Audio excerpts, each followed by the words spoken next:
Welcome back to today's economic news, where we take the stories of the day and delve deep into their implications for our world. Today, we're tackling a story out of Honduras that's a perfect storm of political intrigue and corruption, and which comes with a United States connection that is as controversial as it is significant.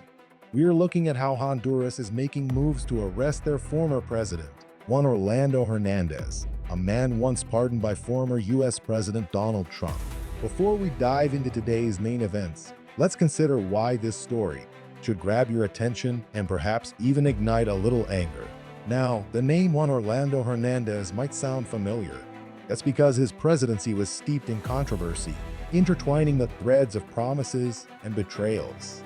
On paper, he stood as an ally in the war on drugs, seemingly standing shoulder to shoulder with the United States in efforts to curb the flow of narcotics through Central America. However, beneath the surface, the story twists into one of allegations, not of fighting crime, but of being complicit in it. So why should this make you angry? Because it's a story of betrayal not just of foreign allies, but of the very people he pledged to lead. Imagine being promised security, then finding out your leader is suspected of playing both sides for personal gain.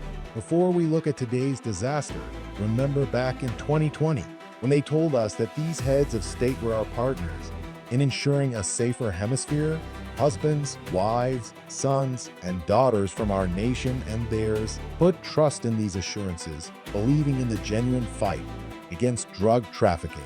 Now, evidence emerges suggesting that Hernandez's administration was more entangled with crime than initially thought. This transformation from ally to accused highlights the tensions and mistrust that characterize these international relations. His extradition to the U.S. in April 2022 and the subsequent litigation mark a significant about-face in U.S.-Honduran dynamics, which have long been a muddle of competing narratives and hidden agendas. So what hard facts do we have? Let's go through them one by one. It starts with Hernandez's 2023 arrest order. Translating that into a picture, that's a profound legal step, akin to a scandal of the highest order in one's own backyard, highlighting not just one man's fall from grace, but a system's failure to hold him accountable for so long.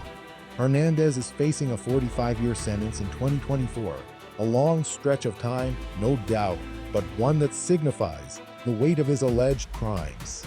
Imagine if you were expected to serve such a sentence. It reflects a life practically over under the crushing wheels of justice. Let's break down the numbers. 400 tons of cocaine. To put that into perspective, we're not talking about a small operation, but a smuggling empire of epic proportions, one unraveling right under the government's nose, or perhaps even within its inner sanctums. And then there's the extradition date of April 21st, 2022, a moment when the jig was, quite literally, up. Handcuffed and shipped away, it symbolizes the turning tides of international diplomacy, where allegiances can dissolve in a courtroom spotlight. These moves are not universally hailed.